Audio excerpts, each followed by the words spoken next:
Hello, welcome. We are streaming live to LinkedIn and hopefully, cross my fingers, everything is working correctly. Hi there. Well, today we're going to talk about authority. This podcast is called Amplify Your Authority. And what is authority? Do you feel like an authority? So we're going to cover a lot today. I'm going to give you some tips so that you can tap into your inner authority. I'm Marissa Shadrick. I'm an online marketing consultant and certified brand and copywriting expert, and I love working with clients and really dialing in on strategy, specifically how to improve traffic. And so that is kind of my world and where I camp, but I love producing these podcasts and giving overall information about the internal and external challenges that we face as online entrepreneurs. So let me queue up my notes and hopefully you can see this broadcast. If not, fear not, I will have a replay of this with all the show notes, all of any links that I discuss, any resources that I mention will all be in the recap when I post the replay on my website, which is marissashadrick.com.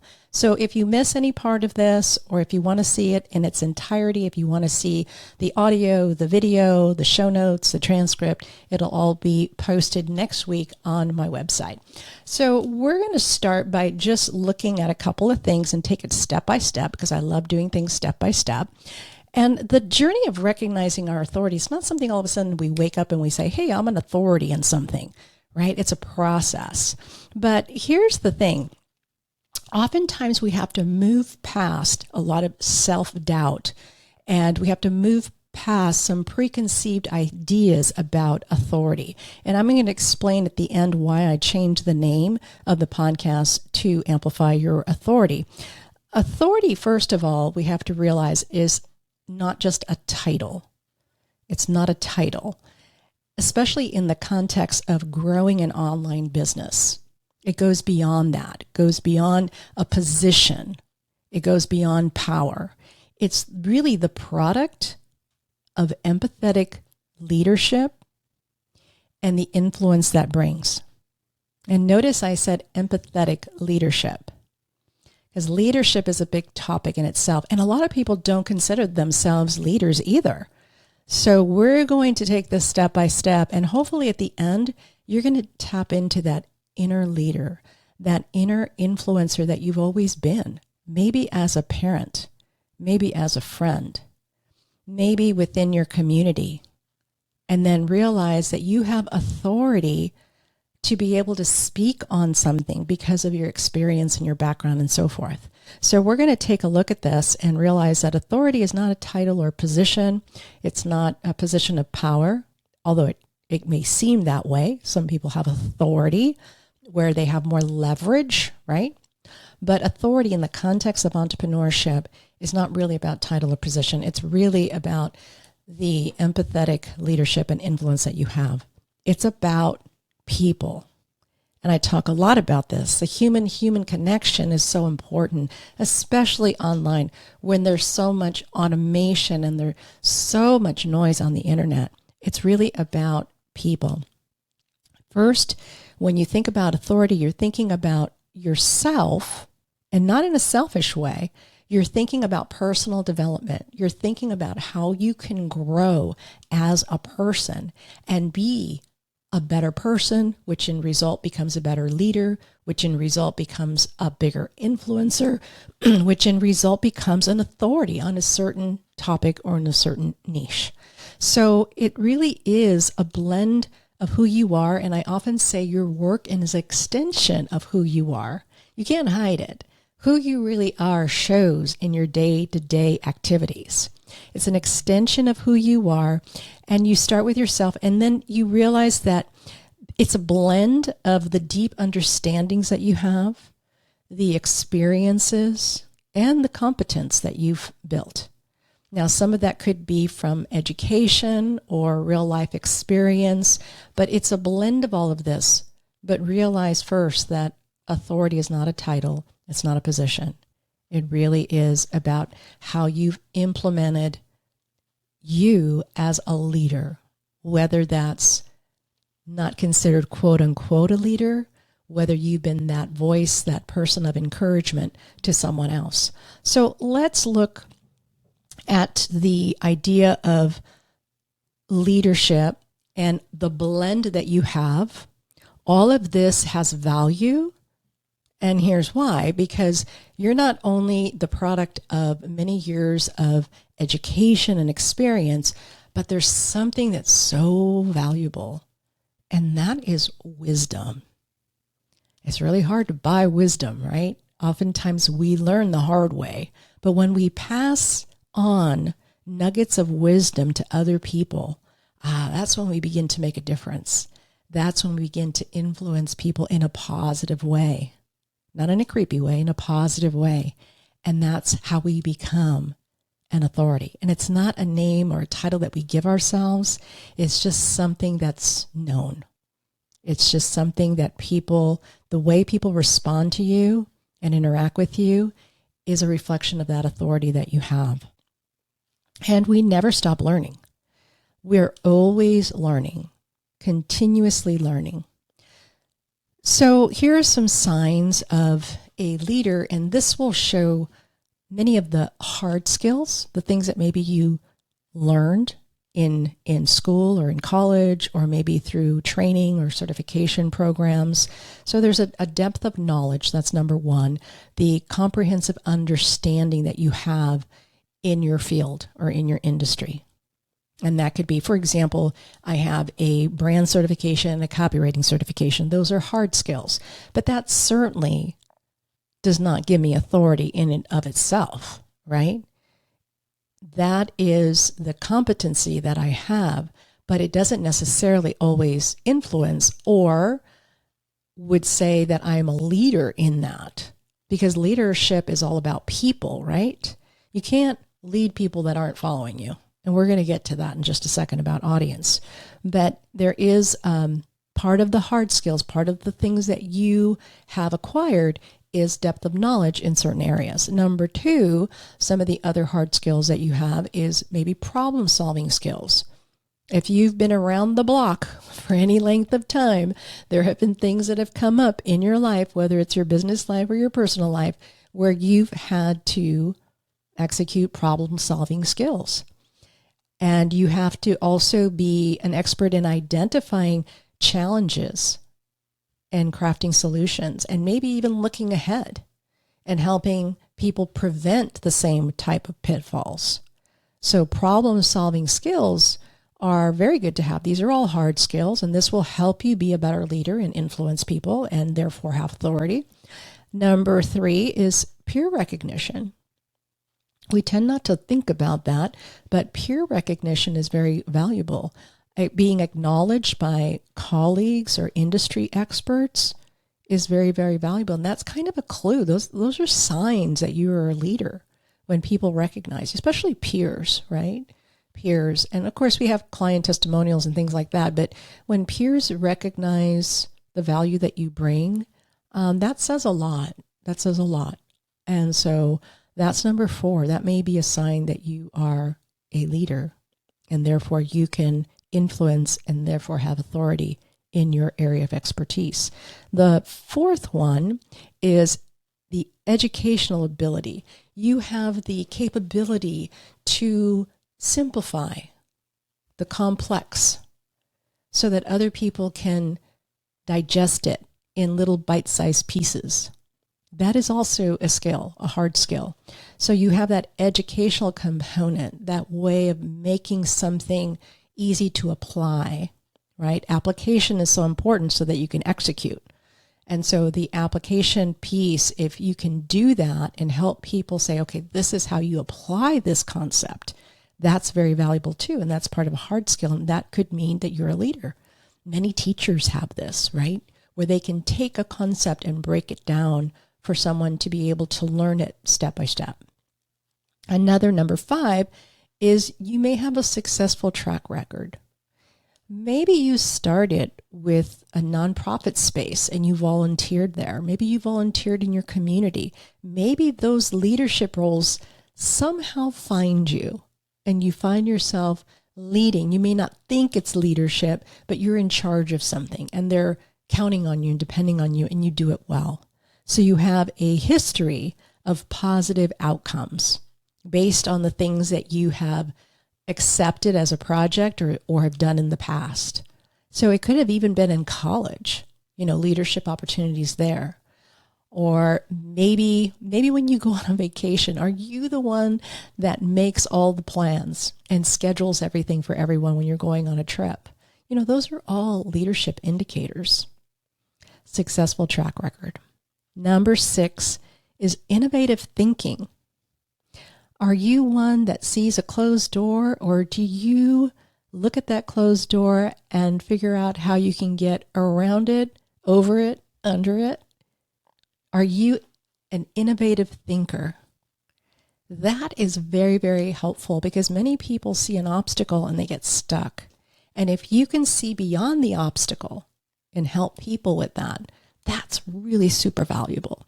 Contributing new ideas is so valuable because sometimes people lose hope when they see an obstacle. But if you can take that and challenge it and figure out a way to get around that obstacle, that breathes hope in other people because they know there's another way to get around this obstacle. And number 7, confident decision making. There are times that we have to make hard decisions. Are you that type of person that can make a hard decision because you see the pros and cons, you see where this is headed, how is this going to help me as far as achieve my goals, how is this going to help everyone else, depending on what it is? Sometimes we have to make tough decisions. So are you confident in your decision making? What does that process look like? What is your plumb line for making decisions? Do you have a mission statement? Do you have a value statement that helps you align your decisions toward that? And that's important too. Making informed choices as well. So decision making could be doing research, can involve a lot, but do you have a process for that? So when you make a decision, you feel confident. This was the right choice. This was the right decision. But hard skills, although they are very valuable and we can easily pick up on those, you also need soft skills to be an influence. And I'm not talking about influencer. I don't even know if I like that name, influencer. But just to be an influence where someone respects you enough, trusts you enough to take your advice. Let's keep it real simple. They respect you. You've shown a track record. They trust you enough to take your advice. And you need those soft skills. I love the quote from John Maxwell. He says, people don't care how much you know until they know how much you care. Really, in all of this, to really amplify your authority, I will say it again, most important thing is empathetic leadership. You need to empathize with people, and then you have to realize, who are your people? Who is your audience? Who is it that you're going to speak to? That's really, really important because it will resonate with them. If you're speaking outside of your scope, it's not gonna land. And so that's why we make such an emphasis. Everybody says, what is your niche? Who is your audience? What's your avatar? Because it's so foundational for everything. For growing a business, for writing a book, it's so foundational. And we can't get around that. We have to always be talking to our audience and see where they are and understand them even more, because that's part of empathy, is really caring about where they are in their journey. So some of the reasons, and I'm going to cover this because I think it's important to cover it when we're talking about authority and being an empathetic leader and beginning to have that privilege of speaking into people's lives, which equals quote unquote influence, and that's simply a product of trust, is that there's some hurdles for us as leaders to embrace the fact that we are an authority. How can you amplify something that you don't think you have? You can't. You really have to own it. And so let's look at some of the reasons why people wouldn't see themselves as an authority. Because sometimes they think, well, there's somebody that probably knows more than I do. Well, let me just tell you this. There is nothing new under the sun. I mean, if you've been online at all, you hear similar things everywhere. There's nothing new under the sun. And most people today are reaching back in history and looking at those that went before us that had those valuable gold nuggets of personal development, of strategy, of productivity. We go back to those great leaders. Nothing is new under the sun. And then all of a sudden, new book pops up. But it's based on principles that happened years ago, decades ago. Nothing is new under the sun. But how you bring it to your audience, how you interpret it, how you speak about it is the difference. Because you're going to interject your stories, you're going to interject your perspective, your experience, your life that's different. It's as different as your, thumbprint. And that's what's going to help.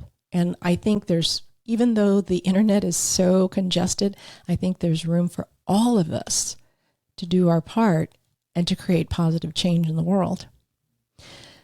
So your soft skills are the things that are going to help you build trust, have influence, and become that empathetic leader, because it's all about them and not about us, as Rick Warren has said in his book, Purpose Driven Life. It's all about them. It's not about us. That was the first line, I think, in his book. It's not about us. And when we really embrace that concept that it's not about us, we're going to have a better understanding of our audience. And we're going to behave, or our actions are going to be a little different because of this knowledge that we're acquiring. So what are some of the common hurdles in claiming your inner authority? I want you to know that you have authority. And if you've been coaching, if you've been in the online space creating courses, or if you're a service provider for any length of time, 2-3 years or more, you are probably an authority in your area. But here's why people don't. And I'm going to give you a few reasons, 5 of them. One is right at the top of the list, imposter syndrome. People feel like somebody else knows more than I do. Well, as I said earlier, there's nothing new under the sun. They're going to kind of camp there in imposter syndrome, feeling like they're a fraud despite past successes, despite everything they can contribute to the world. Imposter syndrome really derails a lot of people. And the second, and they're very related, is perfectionism. When we feel like we're a fraud, we're going to try our hardest to produce something that's perfect. Nothing is perfect. And so we don't want to put the switch on yet. We don't want to launch anything till everything is perfect. And we delay and we wait. And we're believing that absolute perfection is necessary to be able to do that. And I'll tell you, nobody is perfect. And you've probably I've seen it. I've seen sales pages with typos. I've seen books with typos. I'm not there to say, oh, look, there's a typo. It's not perfect. I just wasted my money. It's human nature, right? It gives us an opportunity to exercise grace and give people grace, because we understand how busy people are and something gets overlooked. No big deal. Get an email with, wrong link. So, what I do is I email them back and I said, hey, your link was broken. Just giving you a heads up. When something is broken or something doesn't lead to something, I always email them back and say, hey, you might not have known this, or you might not have realized this, but the date's wrong, compared to what you have on the live page. And they usually just say, oh, thank you so much. I didn't realize that. So we just pay it forward at that moment. And we give people a lot of grace. So perfectionism, is something that can derail you and also not allow you to embrace that inner authority. The next one is very closely related, people pleasing. Now, there's a pattern here that I'm going to reveal here. And all of these, believe it or not, were the things that derailed me. That's why I'm talking about them, because all of these I was guilty of.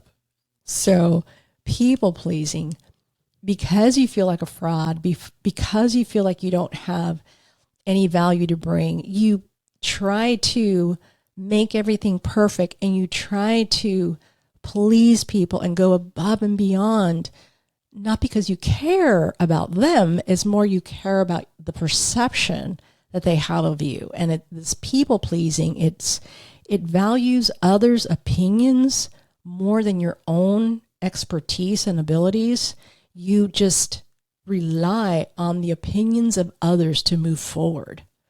Ugh, that could be really dangerous, because if someone values it, great, but what if they say something that just crushes you, right? Or they say, well, that, this wasn't a good fit for me, or it's not, like, I'm not ready for this right now, or I've seen other opinions on this and I don't agree.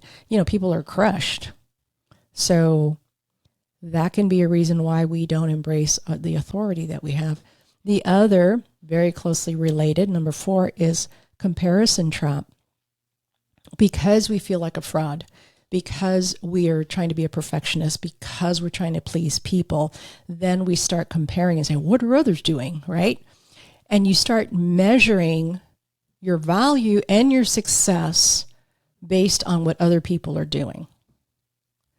And yet other people may have been in business for 5-10 years. It's like comparing apples with oranges. One, because like I said, nothing is new under the sun. The way you deliver something is different than someone else. So you can't compare there. Plus the experience that they have, the revenue that they spend on marketing, the teams that they've built.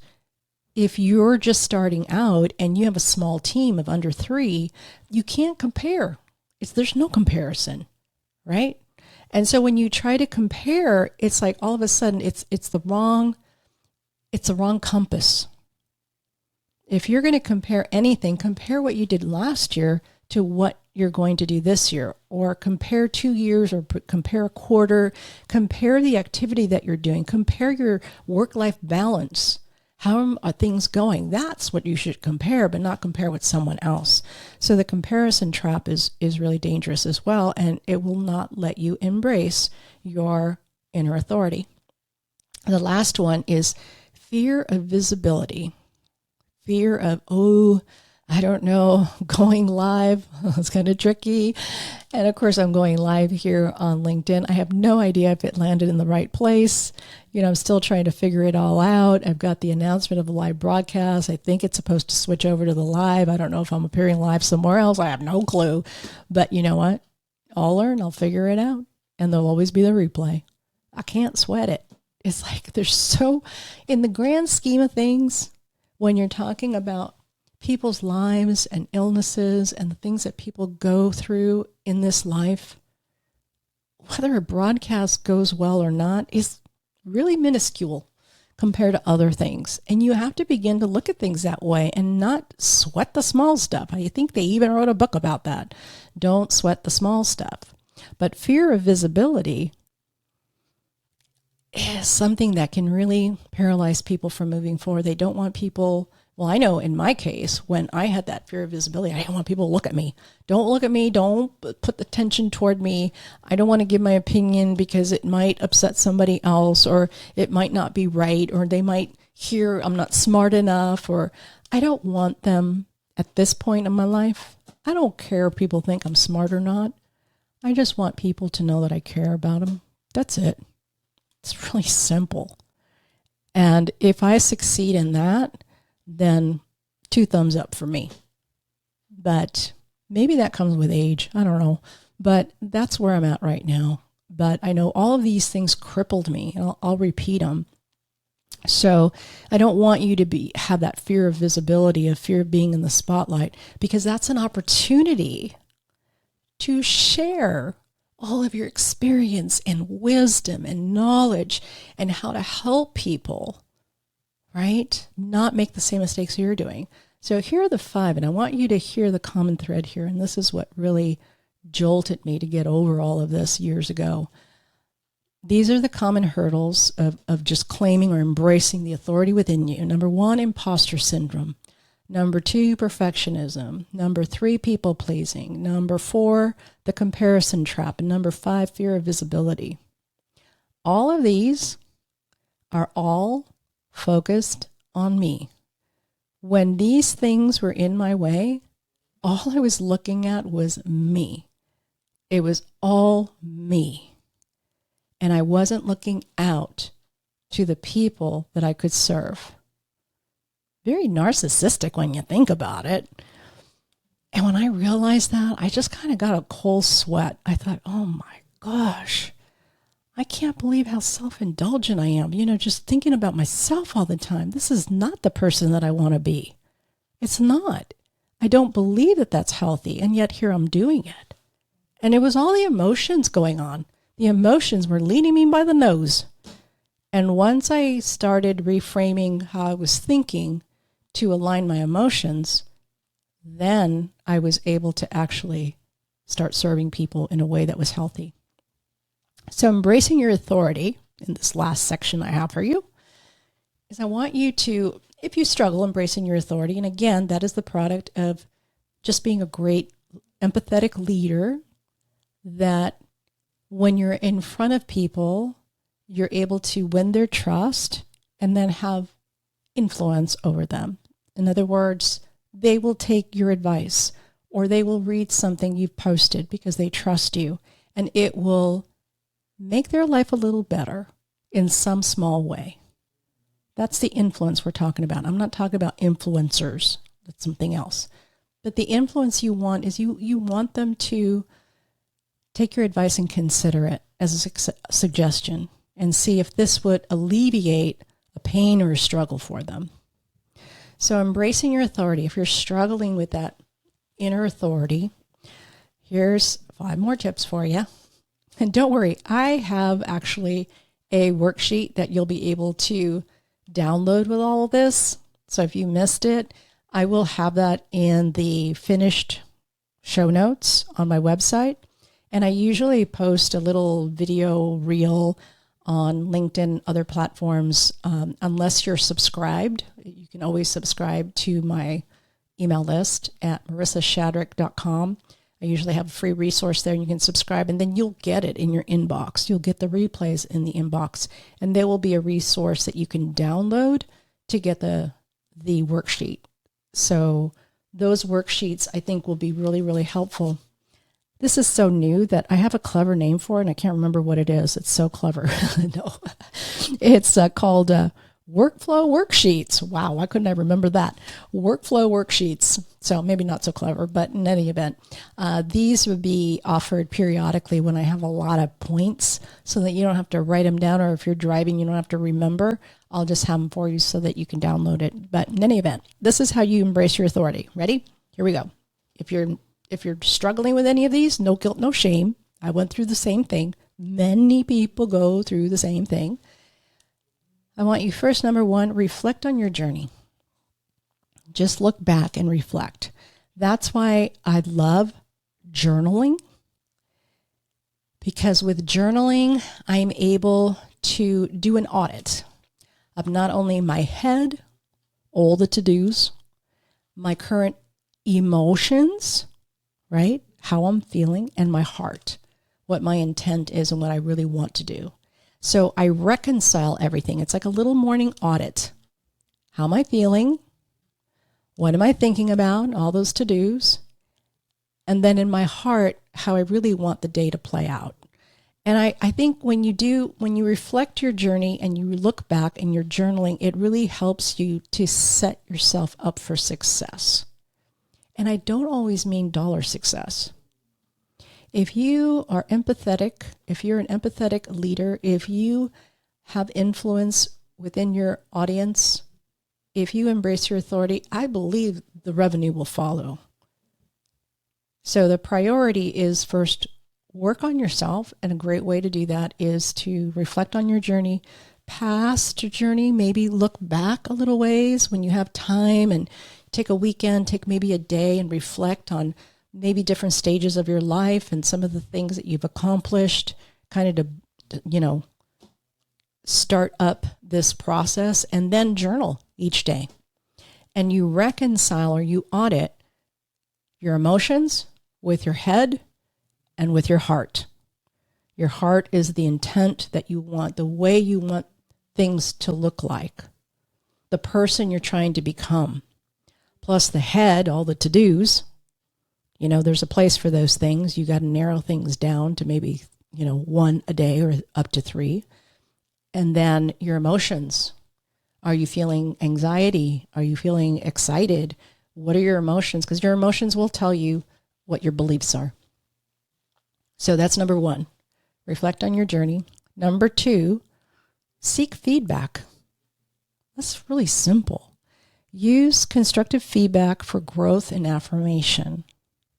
And when you get to the place where you embrace your inner authority, you're going to want to know because it will help you serve people better. In a lot of the programs I have, and even some trainings that I do, I have a 1-question feedback. And even Tennessee, when I did a workshop in Tennessee, I give them a 1-sentence feedback. And that tool, when they answer, they either have a way to rate what they've listened to, and then a little box to make a comment. And that helps me know how to improve things. And it also helps validate some things that when I hit the nail on the head, right? So feedback is really helpful. And that's a great way to do it, is have these little 1-question surveys that you do anytime you present something, or you have you can even do it in a webinar if you wanted to, if you have time. But usually you have a call to action at the end of a webinar, so it might be too much stuff to do. But in a workshop, you could do that too, and it's really helpful to know. And then number 3 is mentor others. Maybe there's an opportunity, and I like to pay for mentorship, but I also like to give free mentorship to people. And so depending on who they are and what's going on, I usually find one person that I can mentor and pass some things on just for the heck of it. Just for the heck of it. And to pass it on to help them out. So it's good to get mentorship, and it's good to give mentorship.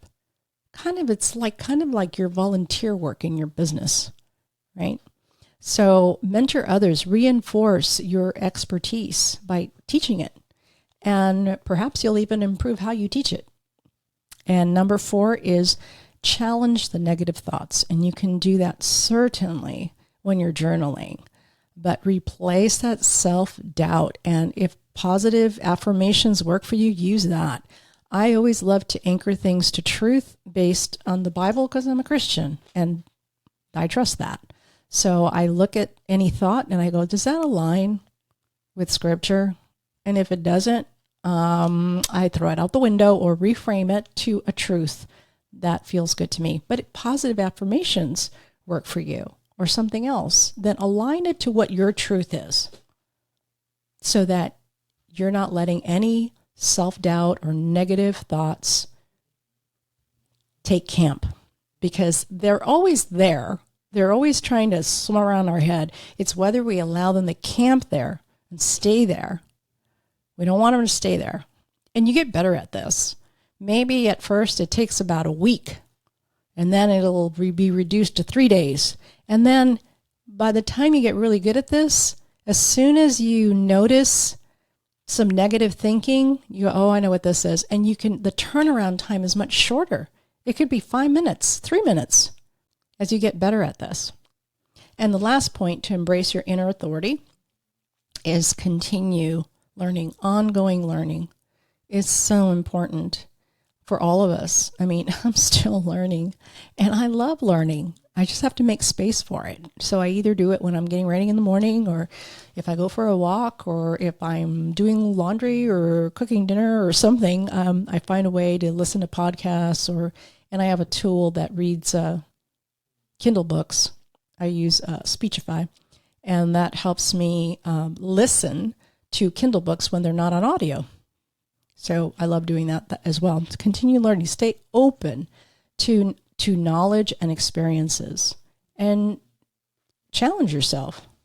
Because a lot of times we change something because of knowledge that we have.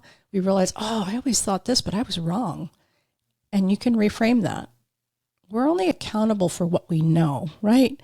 So if there's something that we're doing wrong, until we know the right way to do it, that's when we're accountable to change it and make it right. So there you go. Embrace your authority by reflect on your journey. Journaling is a great way to do it. Number 2, seek feedback. Number 3, mentor others. Number 4, challenge negative thoughts. And number 5, continue learning. Final thought, your authority is a testament to who you are as a person. Your work is an extension of who you are.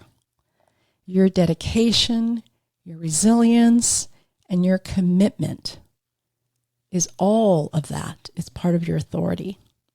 Own it and start making a difference. It's not about power. It's not about position. It's not about title. It's about who you are. So embrace your inner authority.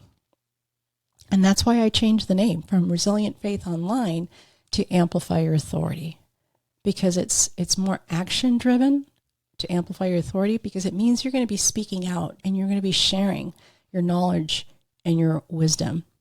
It's not just about being resilient. It's about sharing your knowledge, making a positive change in the world. So I hope this broadcast was helpful for you. I really enjoyed putting this together. I will have a download for you when I finish all the post-production work, and it's on my website. You can always subscribe and you'll get it in your inbox. And thank you so much for tuning in. I'll talk to you soon. Bye-bye.